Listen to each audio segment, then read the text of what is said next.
welcome to the panel discussion related to the exhibition Free Time, die Freizeit, that Anamarija Batista, colleague of mine, curated and conceptualized. We are very happy to have this kind of like discursive also program and an exhibition that calls for thinking, reflecting about the topic of free time. We invited some guests, Andreas Oberprantacher from the University of Innsbruck Institute for Philosophy, Karl-Heinz Machat from the Faculty for Architecture, and we have two artists who are taking part in the exhibition, Simčić and Anna Hofbauer, to talk today with us.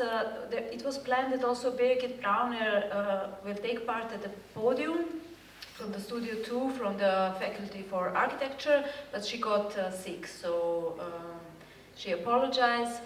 And I would just shortly say a few things about this exhibition being here and this topic being discussed today and in the next 2 months also, because as long as the exhibition is running, this is our discourse here in the space.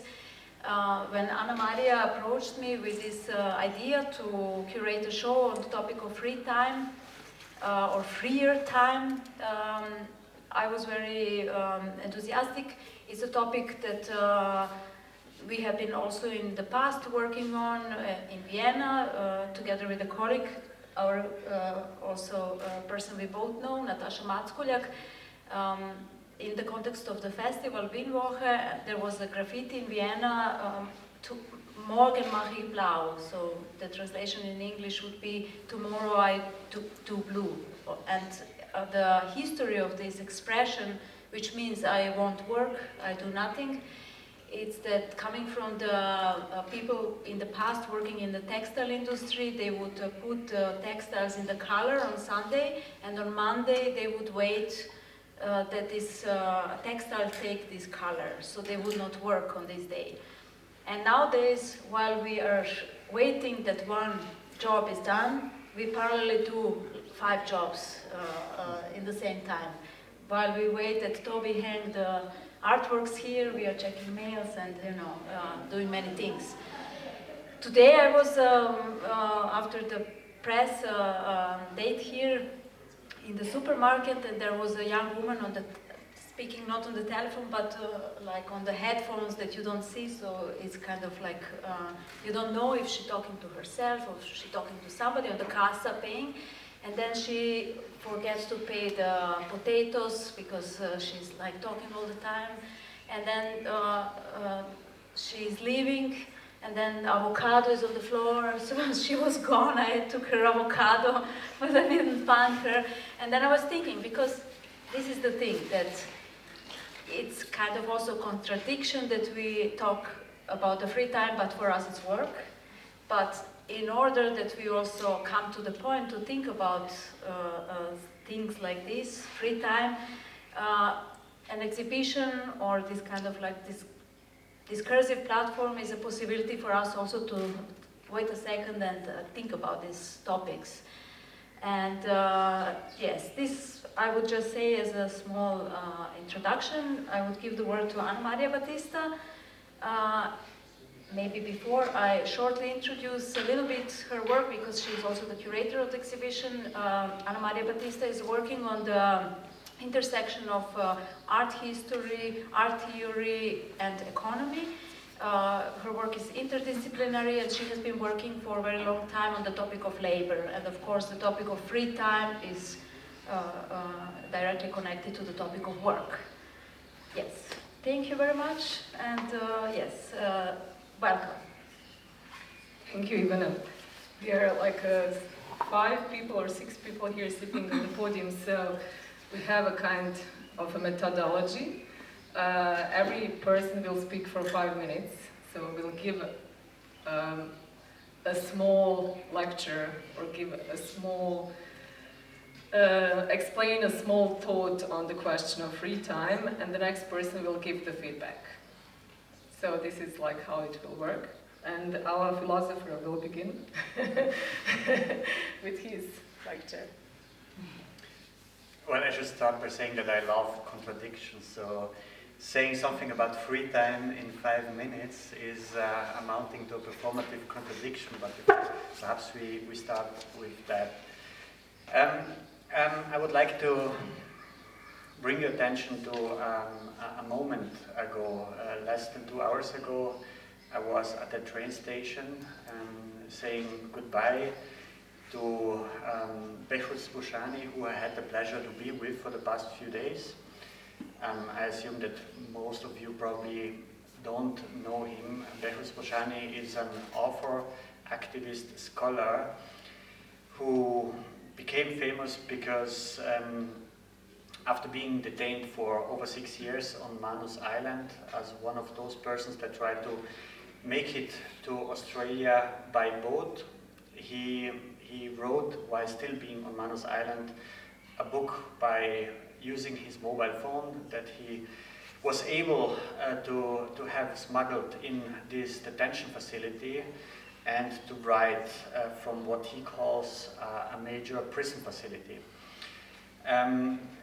It is so paradoxical that this book that was then published under the title No Friend But the Mountains won the most prestigious Australian Prize for Literature, the Victorian Prize, while he was still being detained on Manus Island. And some scholars and activists also called him an Australian writer, which is really discomforting for somebody who was actually detained by Australia. The reason why I dedicate also this brief thought to Behrouz Bouchani is because much of his reflection revolves around the question of time. Because in a way, probably a discourse that dominates our contemporary understanding when it comes to time management is probably a discourse that is strongly influenced by the idea of an extreme acceleration, that everything is being speeded up, that all work processes have to be carried out simultaneously with no time at all. We are doing multiple jobs at the same time, a new form of regulation taking place that demands a lot from us. And that brings up obviously the question, what kind of free time is there still available? But if you think of how at the same time other processes are being slowed down, especially people on the move that do not have the right documents, people that try to acquire a new citizenship that would have to wait eternities before their cases are being actually decided. And people especially like Behrouz Bouchani, and there's actually millions, if we think of all the refugee camps, they are being detained for life in forms of also indefinite detention, where they are being detained without ever knowing when they can leave that space. So there are also that places that we can call extreme waiting benches, or as some scholars have called them, decompression chambers of some of the contradictions of globalization.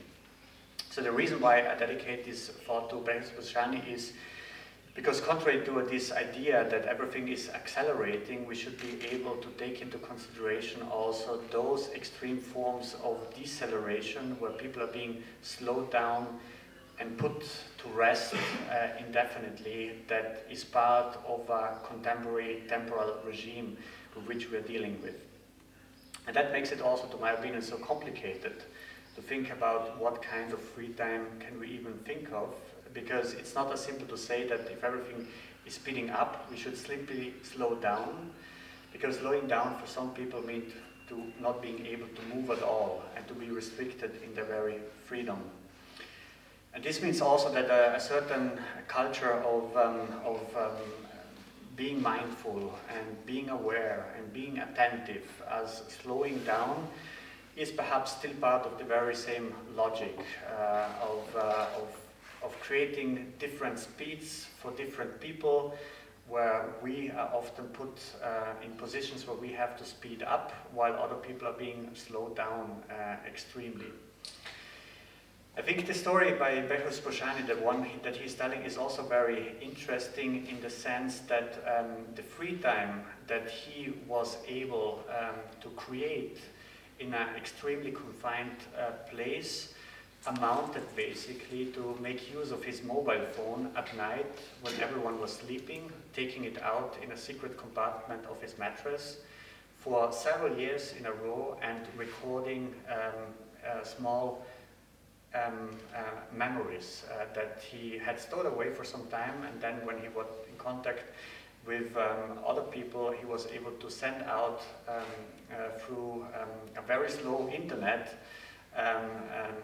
that meant that for one single message it took him up to 10 minutes to send it. But step by step, slowly, eventually a book took shape. And this book is in a way also that his free time, or that time that he was able to create within such a confined place.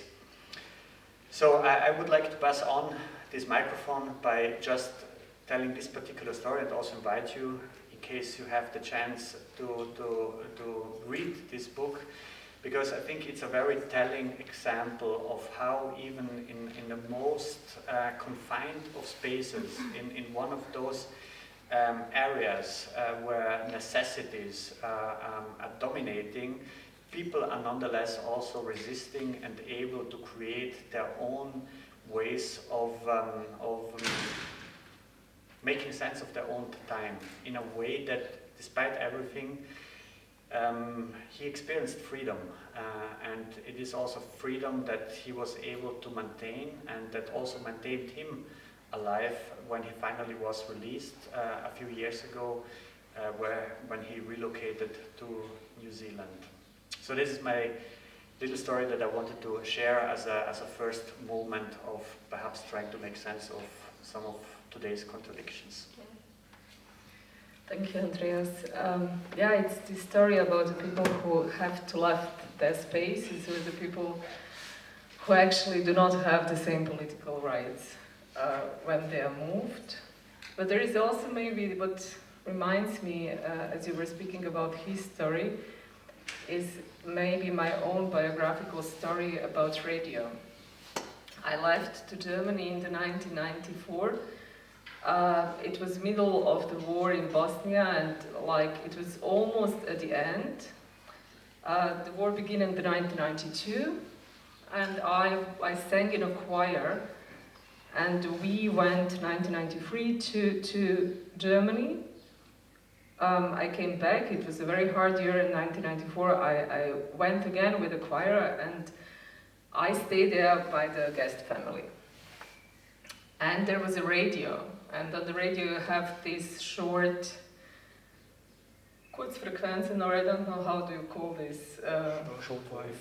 Shortwave, yeah. And for me, in the evening, I went to the bed and I tried to find Belgrade, Sarajevo, or Zagreb. And you could not understand anything. But I had a feeling that my country, like Yugoslavia, exists still. It was this moment of a time and space figure that came out through this radio, and that gave me a kind of the, how can I say, not maybe of the memory, but it remembers me that something what was there before the war still exists, because through the war you see also just two intensive media images, and that times are also very intensive and not real.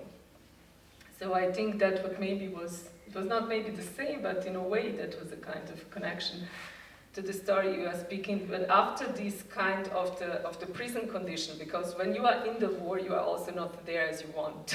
Someone from outside is making a kind of conditions that you have to deal with. And also the movement to Germany is not what I wanted. It was a kind of something what I should do or what I have to do. So these moments in the evenings or in the nights when the day is over and you find a kind of the frameworks like the radio, or maybe the thing that you can actually record your own thoughts, and that you actually feel your own identities, are something what is in a way a kind of the freedom that is connected to the free time.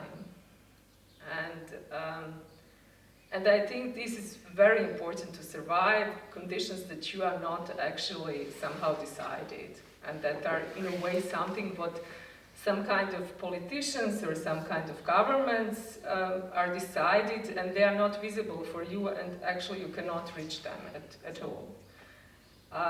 So, yeah, and of course the conditions was not the same because my day was not, I was not in prison. I was in a much better situation, but there is a kind also of a desire for something that is outside of the systems that you are put it in without maybe deciding to do that. Yes. Ivana, would you like to tell your... I didn't prepare something, but I can just comment on something that when we have been talking in the last days about free time and possibility of resting, taking holidays, this moment of, and the question of privilege, who can take holidays and who cannot, or what kind of holidays people can take. And now in the recent times, since the financial crisis and inflation, everything is getting even more expensive, and for people who were used to take holidays, it's becoming a question, what can you do, where can you go? And as we live in here in Innsbruck, in a very tourist city, so we have this space that is kind of also very commercial, because this is the place where people come for the holidays, and it offers different access for different price to people. And as a kind of locals, we have some privileges, if we have money, to access free time for under specific conditions of the residents. So we can buy the ticket that is called ticket for free time, which is called Freizeit ticket. So we can get better conditions for the skiing, for swimming. So it's a kind of like a possibility for the citizens here. But I've been thinking about this ticket, that there is a ticket for our free time. So we have to buy it, so we have to have almost 700 euro per year to have this ticket for the free time. This is one aspect of this free time, space for the free time. And another is that this question of tourism and of the people who are spending their free time here. Of course, on one hand, it affects the living condition of people, the prices for us also as institutions, where we rent place to bring our artists where they sleep. It becomes so expensive because of tourism that it's really for us a question how to organize this, because it's, and also like you have to be really very fast, very early in advance to reserve these apartments, and not to talk about the hotels. That is a question also who can afford to sleep in these hotels. While on the other hand, we have this space where there are people who are here to do sports, they are like, this creates some energy in the city that also affects us who are working here and living here, because people are here to have a nice time, you know, there is certain kind of being in a place where a lot of people come to spend their free time. So these are some other kind of contradictions that I wanted to bring into the discussion, and that I guess that Karl-Heinz, coming from the architecture, urbanism, would have some aspects to add on this. Thank you, Ivana. I will, for some minutes, slip into my colleague's role, Birgit. I'm really sad that she cannot be here because she's a specialist and she's kind of doing her studies and her work now for years on informal architecture, which means she has been to South America, to Rio de Janeiro, studying the favelas. And last Tuesday, just 3 days ago, we were talking about what could be a kind of topic for today. And I said, okay, I mean, there's a whole typology in architecture about free time that's turning into leisure time and pastime, and that's the typology of recreational architecture, like recreational centers and sports centers and gyms and arenas and stadiums and so on. And how are people coping in favelas with this question? And she said, really angry to me because I misunderstood it, didn't know much about it. And he said, there are no playgrounds in favelas. And she brought up something that I think is really interesting. If you don't have the means, and Ivana, that's something you said before, if you don't have the means, you cannot really use economically your free time. You cannot organize your free time. You cannot even find others to spend your free time together. So a whole thing of, or a whole range of psychological needs and societal needs of people cannot be fulfilled if there is no outer framework that can kind of organize the environment and can kind of organize the necessary architecture for that. So that's architecture for public spaces, and it's also architecture that's often done or should be more often done in form of a participatory process. And Birgit, she had a really nice project for about a year now, together with a colleague of hers who is from the Basque country in the north of Spain, where for a small village, they tried to organize this sort of participation where people, about 900 inhabitants, should think about their village and how they could kind of organize the free time they have there. Because there are 3 bars, and for Friday evenings and Saturday evenings, they just, and it's a nice thing, but they just go from one bar to another bar and then they start again. So it's not much to do for kids and for young people, because you have the money to pay the drinks, but on the other hand, there's also not much to do together and to be creative in a way. And so they were really kind of welcome there, and it was appreciated. They brought up the topic, and together with students from Innsbruck and also from Spain, they developed some sort of, you would say, public furniture or urban furniture, and also installations in this really nice and beautiful city. And at some point, activities and processes would emerge from the idea of free time. So together you could kind of play, together you could kind of read books, together you could go swim, you could cook, and you could do kind of sports that are not only sports for athletes, but also sports for the audience. And people would have fun just watching the villagers to be together in some sort of sportive competition. So that brings us to this question: maybe when is getting free time into leisure time? What sort of conversion is going on? And is this sort of organization through environment or architecture really always the solution for that? Is it really always good? Or should there be something more informal? So, getting back to the favelas in Rio de Janeiro, maybe the pressure is too high. The pressure for survival, you can't really have free time if all of your time is used up by just survival and trying to get some food, to get some money, to maybe support your family. But on the other hand, if there is just a little more kind of security in your life, you almost immediately start to refrain from your work time. You start to think about what else could you do. People do that, and there are, and that's also kind of Birgit's work. There are also nice initiatives that come up immediately. We have done a design course regarding what young people beneath the age of 17 or 18 would kind of wish from the public, from a city like Innsbruck, and what they would really want to have as some place where they could get together and meet each other. And for one semester, we developed various design projects. And there is one resume I can come up with, and that is young people haven't changed much. They want to be creative together, they want to change the world, they want to have a place where they could do this stuff, so there are workshops that are really interesting.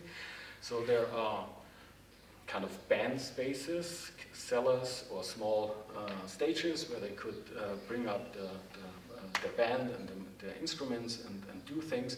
And there are kind of so many chill areas where you just could hang around and just talk and have a good time and be just together. Mm-hmm. So showing each other what we want to express is, I think, an important thing to learn skills where we can kind of manipulate our world and produce objects, but also kind of tools to work together. And the third thing is to relax together and have a nice time in kind of just enjoying ourselves. I think these are the three big goals that we found with the young guys. Thank you. I would like to comment all the way back to the jails and incarceration, where it's always said that people have all the time in the world to think about what they have done wrong, to like contemplate their mistakes and change, right? So in the end you have like all the time, all free time, any time just to kind of reflect back. While in the same time in the world of outside population, especially in the cities, because I always thought and heard that smaller communities like villages or rural areas, the time kind of passes much slower in those areas, while in the city everything is so fast and accelerated. You are forced in a city, if you're working or not, to multitask all the time, and therefore your memory of your life gets really fragmented. Like if you are doing 5 things at the same time, 24 hours a day, let's say for a month, and if you think about your past life, what you've done in those 6 months, or like if you're trying to remember your life, it's fragmented and it's a blur, and usually you do not have you don't have a clear memory of that past time, right? So while doing the work in this exhibition, I was actually reflecting on this idea of being present in the moment if you can, if you are not financially so, like my colleague just said, if you don't have means to live, it's really hard to be present in a moment where you have all the time to think about how to survive the day or a year. But if you have enough means to be present in the moment, that's first of all privilege, but then you can kind of have your life back, you can win it back. So you can, let's say, cook and then you think about the cooking time, or you can, I don't know, watch the TV show and think about it, or you can just not do anything and your thoughts can be empty. You have a privilege to have no thoughts, which I'm kind of really striving for. Like if you're meditating, you're supposed to have no thoughts.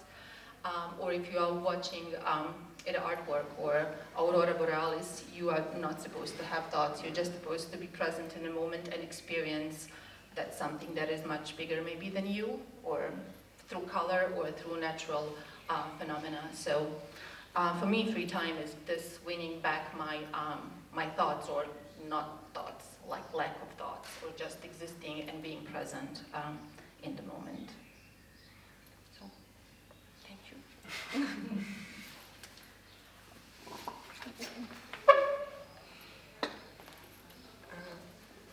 Yeah, I am from my previous talkers. There was just 2 things, like because very sad topics at the beginning. But the motive of the night was interesting for me also, to take it to a more poetic and not so realistic situation. And when I remember when I was a child, because also being in a family is somehow, you're not free to do what you want when you're a child. So I think this is the first experience of not having control of your life. But you have to somehow live in this situation, and then the only time when you're free is maybe at night in bed, when you think like, okay, I could now stay up all night and nobody would know. So when I remember doing this, but I was not so strong. I always fell asleep, and so I'm also impressed by those strong characters, these people who in a totally, this is not comparable, but I could just imagine how strong you have to be in a difficult situation to get up at night and do art or express yourself. And I mean, this is such a beautiful, happy end. It's not because he's still, but in his life is, he will never forget. But it's a nice example how arts can take you out of a situation also. And so this, so the night, and when you. I forgot about the other things, well, maybe I talk about my works. What I found out during this exhibition when I started thinking about these works that we put in, which is the Dacha and another slide series, and the materials, both materials, so they came to me from friends, so it was some kinds of gifts, and a gift is always sometimes a heavy load as well, because, and as an artist, there's another thing that I find very interesting, what I also thought of in this exhibition, that there is this prejudice about artists that they always have time, they're always free. You can always call them and they will never work really, and which is true, and because we don't get paid for the work, and so we get, like, you never know, there's no logic relationship, so at some point you get paid and at some point you work and sometimes you're free and you never know why. And so this is a nice thing, so that this was a garden house from a friend of mine and he tore it down and I got the material for my studio because as a sculptor you can always use material, and then I built it into a little shed in my studio and it was an archive for my photo collection. And now that I moved out of my studio, I started to rebuild it and used it as an exhibition space within the Dacha. And now the Dacha is here as an installation piece, which is maybe can also connect to the idea of a self-built architecture style, where you like reuse materials. And the slideshow is also like, it was a heritage, people died, and from a flea market I got this collection from a couple who in their free time from the 90s to the 50s went on car trips through Europe, and I think this was something like a hobby in the 20th century which might die out, and the other hobby was to take photographs. And it's also something you do in your, like hobbies, I don't know if it still exists, but people were so clear about their work time and their free time that you also had an occupation which was, that you did then in a quite serious way. And so from this big collection of slides that when you die, nobody takes care of this, so it's like it was to the rubbish. And both works would usually, they would be now in the rubbish if they wouldn't have come to my studio. And I know another anecdote. Last weekend I came here to build it up, and I came here already 2 days before with my water polo club. So talking about what you can do, and I also think like maybe this is also something that is a nice occupation, this being in a sports club and being with the youth and doing like working non-profitable and being together and working on something, and team spirit and women empowerment, and now I want to use the stage to make, tomorrow there will be the under 11-year-old girls playing in the Tivoli, Vienna against Innsbruck. So if anybody is at the Tivoli tomorrow, support the water polo team. Yeah, so that's maybe for now.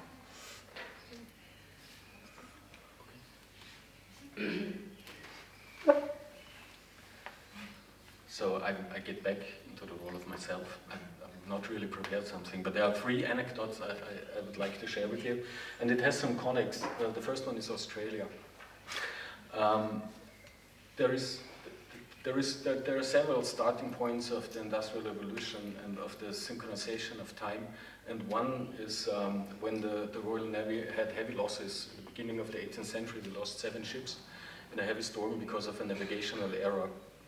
And so they said, we have to do something about it, and it was called the longitudinal price, and they set up a really huge price, 10,000 pounds at the time. Was a huge treasure. For somebody who would come up with a clock that could be used for navigational purposes, so that the longitude, when after leaving the port, the ship would go along its course, that the longitude could be really very well defined and checked. And it took some time, and John Harris, a carpenter actually, came up with an idea, and he won the prize, and he refined the clock, and he made his watches like H1, H2, H3, H4. And with the clock H4, he sailed to the Caribbean himself, and he was really content when after 3 months he came back and the clock was off just 2 seconds. And so the Navy would buy the clocks, and also James Cook, who went to Australia, would use exactly this watch to do his journey. And he came back and he declared the navigational problems forever solved, because now everywhere in the world you could really define the position where you are. So this was the end, this was the starting of a navigation system, but it was the end of being hidden, because everywhere you go you could document where you were, and not just the time was no longer free, but also the spaces were there, ready to be explored. So the second one is again about a navigational system, because you said before the smartphone was a center, was a tool in the center for the creation of this book and the literature. The smartphones are checked, and their position is being checked very, very often high frequency. And not only the GPS system, but also the antenna system is being used to kind of define our position in space. And the navigational systems we use, they are live experiments, real-time experiment that proves Einstein's special relativity theory, the SRT, correct. Because there are so discrete differences in this kind of triangulation of our position that without the relativity theory we would just be off and it would not work. So this is everyday myriads of experiments would kind of say that Einstein was correct. And I remember that in one very nice situation of my personal free time, it was the summer holidays. After my first year in my medical studies, a friend of mine who was after his first year in his physical studies, we would meet in our hometown in Zellemsee, and on a very, very sunny day, we would come together. My parents were not there, and we had our day off, and the whole day he would explain to me the relativity theory of Einstein to me, and really explain to me how this was being calculated, and the theory, and Minkowski, and everything. And after one day, I was pretty clear that I would understand it. It wasn't like that, but what I got from it, and I like that to share with you, that we are pretty sure that the big philosophers and physicists, Leibniz and Newton, they were wrong when they said time is a thing. Now we see that time is not a thing. Time is just something we observe as part of a process, of a procedure. We just can think about time as being something that we need a scale for, something, a tool, an instrument, and the instrument itself is always some sort of process. Atomic clocks that we use today, some sort of piezo crystals, they produce some sort of procedure of process that give us the idea of an objective thing called time but it's not. So, being convinced that space and time are interconnected, I started to study architecture. And from the first day, I'm pretty sure that we are not just creating space in architecture, but also time. When we organize some sort of floor plan, when we think about space and what could be possible there, if we develop scenarios and so on, even if we just think about the monument like we talked before, we also organize time. In this case, it's the kind of historical scale that we are organizing. So I went into architecture, but before I could do this, I had to do my military service. I had no other option. And it was in '91, and this connects me to you, because it was Friday in the afternoon, and we were actually really waiting for a time off. The weekend was so important. And we were sitting in our cars like 2 o'clock in the afternoon, and we couldn't leave because the gates kept closed, and the guards had to say, you have to stay inside, we are under alarm. And the alarm was because it was the war of Yugoslavia, and the Slovenian MiGs were flying into Austria, and we were all commanded to go there. And at that time, I know it very well, my personal time scale changed, because I really can remember how long it took. It was really like a whole day, but it was just an hour, till we knew who would go there and who could leave for the weekend. And I could leave, I have to say. I did not have to go there. And I was really glad about it, I have to say. Anyways, that brings me to the last thing, that there's something like a personal time that we feel. Our time scale is dependent on the processes that are going on in our minds and in our brains. And we have something that's called interoception, and also something that's called proprioception. One is for time, the other is for our kind of extension in space, how our muscles are kind of extended and so on. And we really do feel free, obviously, like in a floating tank. We were talking about this before.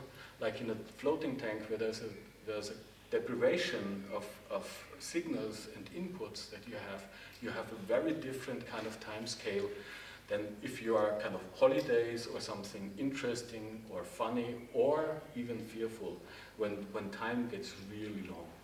So our free time is also the free time we feel and perceive. It's not an objective thing. And sometimes this sort of freedom that you experience in a very short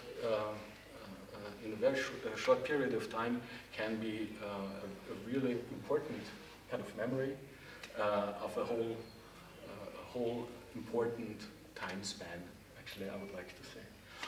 And also together in connection to this sort of Yugoslavia war and Yugoslavia crisis, I'd like to remind ourselves of Lebes Woods, one of the greatest visionary architects of the 20th century, and he visited Sarajevo to support the artists there. And together with Susan Sonberg, and we all remember the artists that went there, he was there and did architectural workshops. And he did this in his free time, so it was not work, it was not paid. And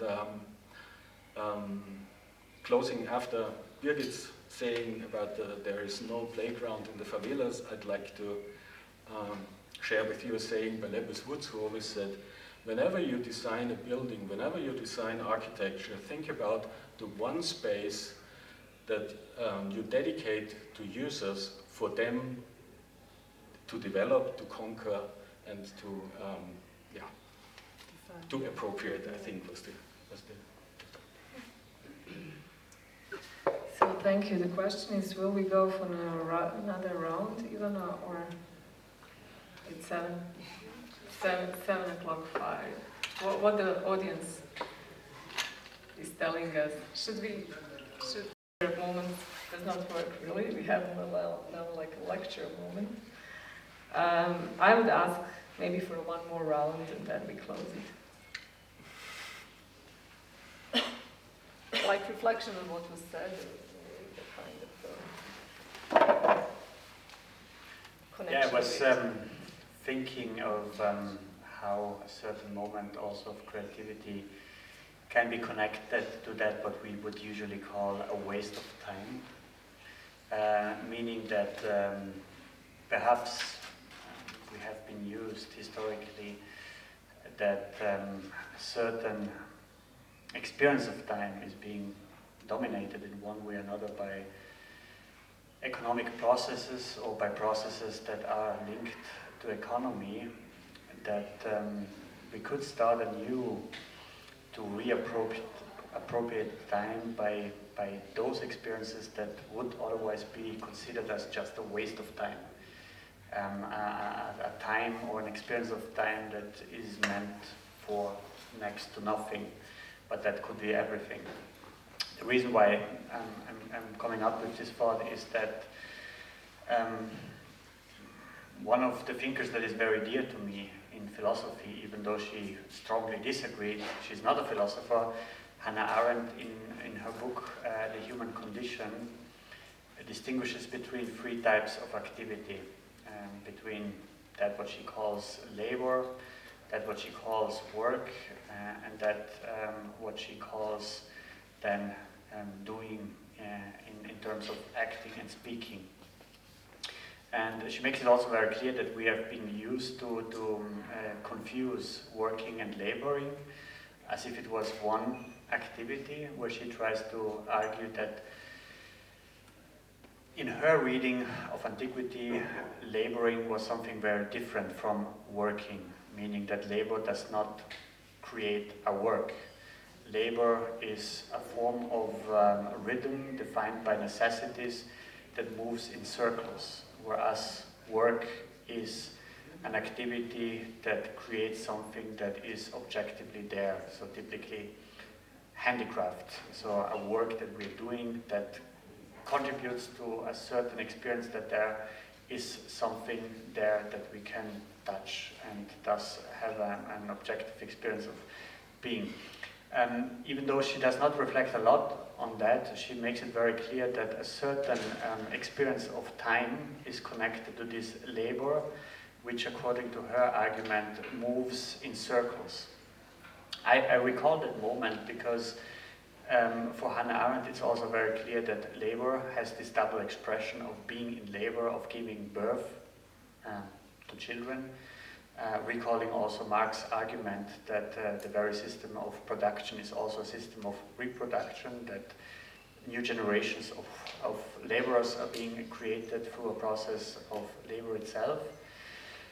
But for Hannah Arendt it also means that the whole history of industrialization is also a history of rhythm, of time rhythms, where people have to stand in factory lines doing repetitive labor, which amounts to a certain stupidity, which goes over again and again and again. And that what we historically call the invention of free time, as that what is opposed to working time, is basically a time that was dedicated to regenerate the workforce. So it was not something that was granted to the workers, to the laborers, but it was something that was an integral part of the whole system of exploiting labor force by making sure that the labor force is being regenerated time at a time, so that the laborers are not just wasted and dying while in the factories, but that they can be regenerated. So for Hannah Arendt, a whole history of time is connected to this rhythm, to a rhythm that always contributes a certain arrhythmia in the sense that when we experience nowadays moments of depression or burnout, I think we come very close to realize how a certain regime of temporalities creates also wasted forms of life that cannot go back to a working mode. But it is perhaps this wasted times that could also be perhaps a moment where we also recollect and find time for something very different things. I mean, very ordinary things of meeting people, of doing things that do not follow a certain expectation that we need to be productive and generate something. So I would say that perhaps a certain moment that many would classify as just a waste of time is perhaps also something worthwhile to start with a form of creativity that is not already colonized by a mode of capitalist production. Thank you. Yeah, there is a kind of the connection between the structure and the question of time. So if we are within the structures which are actually in the time of capitalism, there is the idea of that we have to be competitive, that we have to add some kind of value to the things, and that we have to sell it on the market, and also that we should have more part of the market, then I think these kind of structures actually put us into the situation to follow a trace that is somehow at the moment of time described as the effective one. But if we go, what does it mean to go out of this kind of structure? It means actually to step out and to have maybe a clear view on the things, as you can become an observer of a situation. So you can become maybe a decision maker, because you don't have to do what the structure is wanted you to do, or you can go into you can become immersive and you can go into the situation and you can feel the rhythm. And although what Andreas already told us, there is a huge connection between the work time and the idea of free time, in which actually you are making the reproductive work, but at the same time you are also actually trying to get the power for the work to be very productive. It was a time where there was not, one component was not there, which is today much more dominant in our European sphere, maybe also on the other continents, but I will put the focus on Europe. It's a question of debt. And this is also what very much influences how do we deal with the question of the free time. Because if you have a kind of a debt, you have a kind of an amount that you have to work for. And you are much more in the pressure to be effective and to work than when you are out of the debt. And we know that in the last years and decades, we privatized a lot, what means that the part of the privatization processes was also the idea that you should become, for example, owner of your flat. And that was like in the last decade, very much also present here in Austria. But this means that you are actually, the question of free time is not so much anymore the question of your own choice. It's a lot also the question of the idea of the society, how much amount you have to bring back to the bank, for example, or something like this. So the question of the free time is also very much connected to the question of property. I just had a conversation yesterday with a guy who was actually working in the forest for a long time, so he has a huge experience in this job, but it is a question of language which makes for him impossible to work in this field, so he's working something else, what is not paid so much, so he has to work almost for 7 days a week. That means that this question of, how can I say, of property or of capital that you inhabit is also a kind of question that gives you the possibility to think or rethink or decide about your free time.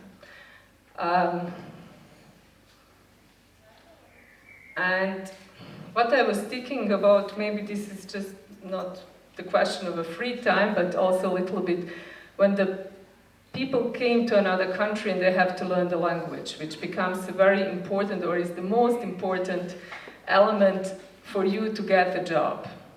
And as I came to Germany, I needed like twice the time to learn the subject for my school than other people, because I had to learn the language. It was twice. I need much more power to get into it, but I was then always prepared, what was also very good.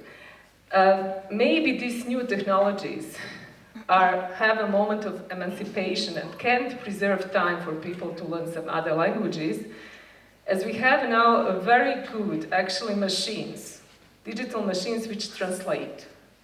So we just have to give machines to the people, and they go and make their work, but they can also, if they don't know good the language, they still can work in their work, because they can use those machines that are actually enabling for them to communicate. So that would be maybe a moment where people who are migrated to other countries have the possibility to have more free time or to have better jobs, because this language barrier would not be there.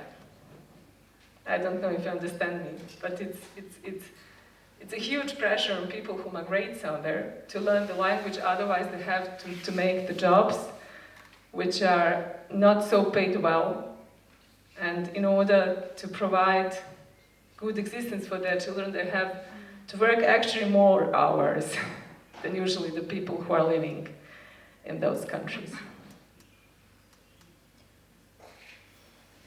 I would come back to this. I think Andreas talked about the free time as a time for the workers for regenerating, that this was something that was meant, like, that is something that is planned so that we are able to work. But I think we have to also remember that it was also workers who struggled to get it, also that to limit the working hours to 8 hours, and we still experience shifts to put it back to 10 hours, to 12 hours, so it's a constant struggle. So I think that somehow I believe that still our agency is there, and that we are not going to accept everything. That we are, as humans, as workers, as working people, able to also set some limits. And because historically it was a struggle that we have a school system, it was a struggle that children don't work in the mines, on the fields. If I think about my grandparents, they were those children who worked. As 6 years old persons, they were workers. They had to work. It was no place where you put them. They could not go to school, they had to work. There was a school, but they had to work still, so it was not regulated that much as nowadays, that children have to go to the primary school, so it's kind of also protection. Whereas at the same time it's a preparation for the working life that they're going to have. But still it's a kind of like a history of struggles, and the history of working people, agency to set the conditions, what is acceptable, what is not acceptable.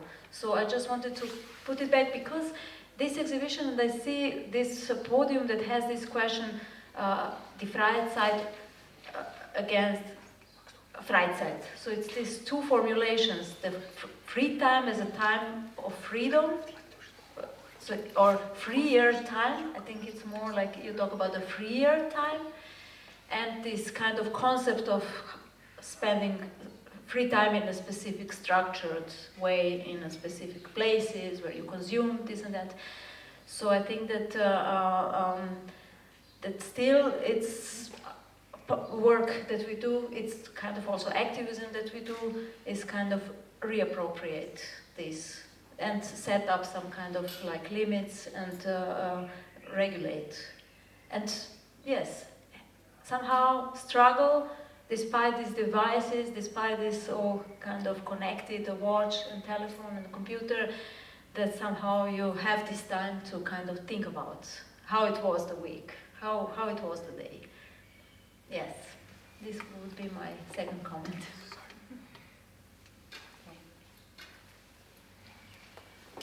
I would like to comment on waste of time and activities that are considered as a waste of time. Beginning with the school system. So I have a child who is in a grade school in Bosnia, and certain activities have priority as being very much encouraged and more important, like math and language. And certain activities are not officially considered waste of time, but they are considered waste of time, like art. So you have disproportionate amount of math and science and language, whatever the language is, and then you have a little tiny, music and art. And among parents, you hear that, oh, why is so-and-so teacher bothering kids with teaching them art, where this is, she just has, she has issues with kids and her subject is not important, so therefore she's being difficult, whereas other teachers, the more important teachers, are justified in their requirements for kids. So, so art is getting less and less space, and that art is supposed to be parents' obligation. Of course, if they have means, and if they know, if they have knowledge to send kids to, I don't know, a painting camp, or send them to a music lessons, or I don't know, painting lessons. So if you have means, you do that. If you don't, your kid is not developing creatively. Also in school system, you have certain schematic things how to be creative, which is not really creative. You kind of fulfill the requirement of what is supposed to be done in your curriculum. And usually not specialized teachers, like teachers who studied arts are teaching that, but usually those are degree teachers who are actually responsible for the first until 5 graders, right? So the very young kids. So the kids grow up, and in these precarious conditions, they're supposed to be creative adults. So you are supposed to creatively find your own work unless you are employed in a big company, or unless you are having a desirable position or job or career, which is, of course, being an engineer, or being a medical doctor, or being somebody who is very sought up, or working in finances.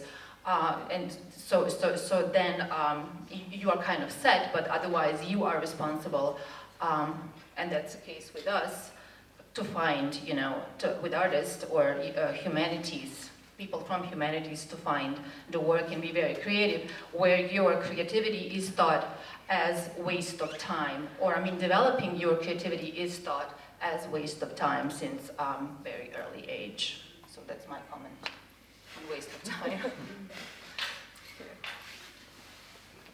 Yeah, I lost track a little bit because I'm always looking at these beautiful sundowns here, postcards, and so I'm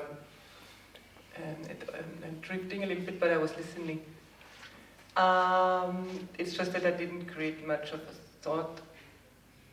But I had one recently. Maybe I didn't give you the thought that I just thought maybe we are in an art exhibition, so the economy is the role of the art industry and free time is probably also a nice relationship to talk about.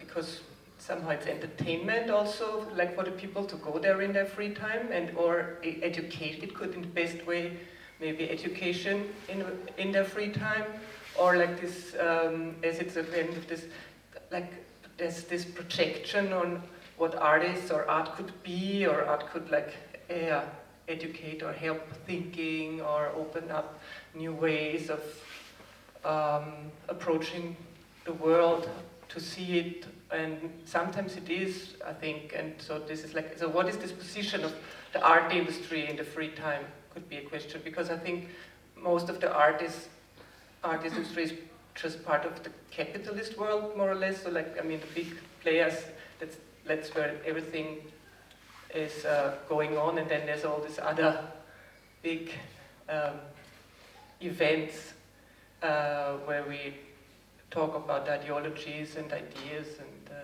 humanity, or just what I experience here, that I want to get closer to these objects at the moment. And then, and also like what I talked about before, just briefly, about the working conditions, or like that we are in this liberal system, where free time is like the most precious thing, because I mean, I think I spend most of my time to find the like to get ready for this creative moment, like to you have these strategies, like what could you do that tomorrow is a good day in the studio, so what do you have to do the day before, or in the morning, or the week before, or like to have to somehow create this moment where your mind and your body and your material is ready. And this sounds alchemistic now, but it's not. It's really something tried strategic that you try out during the years, and it changes sometimes. And some strategies work, and at the second time it doesn't work. And so it's really something that is, and free time is probably my biggest capital, and so where I really can work. And it's very difficult to get this mindset also, to be the one who, like for me personally, it's really the freedom to choose what I do, and if it's like, yeah. And this is very hard to free your mind to do this, because if you have a strong mind, you can do it like maybe in any situation, but if you have a floating mind, it's a bit difficult. Yeah. I'd like to relate to your what should I do that I can be creative or productive, because this is something, this was also part of the early and also the full-blown industrial revolutions, when entrepreneurs started to build cities, like the famous Cité Industrielle by Tony Garnier, or later the Siemensstadt, or the Bata works in Czechoslovakia, where actually the free time, the not working time of the laborers was actually economized. They would live there, they would spend the spare time there, they would go there shopping, they would use the products from the corporation shop and so on. So there is also an idea that the free time is out there to be economized. So a lot of offers that are maybe more interesting than just being creative, there are a lot of offers out there from sports, from entertainment, and from the algorithms of social media that are kind of make us sort of attracted by those tools, and we are being economized. And it's really hard to free yourself from this and to declare some free time. And you said it before, that free time is not just an adjective, but also a verb, that you can free your time, and that you are strong enough in a way, or I don't know, independent enough that you are able to get rid of all the processes that are kind of catering to the sort of economization of time. And there is some economy of time in your lifespan, because you cannot get really rid of the deterioration of your body, and you're getting older, and this is part of how much is free time, how much is time to earn some sort of resources, because we are depending on these resources, food and so on and so on. So free time is also some sort of finding a strategy, or maybe a policy, as you said before. There can be regulations, there can be some sort of rules in society to avoid being economized. And in architecture, we are linking this to the public space that's being increasingly economized, because even if you have some free time, where do you spend it, and with who would you spend it? And so, like in Austria, where you are able, or where you are allowed to go into the woods freely, and you are not, and you are not fenced out, it's unthinkable in other states, in other nations. We allow ourselves to just hike up the mountains anywhere we like. We can do this. This is a rule in society. But just imagine in Austria how tourism would work, how the leisure time would work, how our idea of free time would work if we were not allowed to go out freely. And the same thing is happening with city centers, where gentrification is really trying to get, with huge success, getting rid of public spaces. And there are a lot of international, very well-renowned architectural offices that are really trying to cater to this. So they help investors to get rid of public spaces. So even professors from Innsbruck, by the way. So Schumacher is really in the avant-garde of this development, catering to this sort of really free, liberal market economy idea of cities.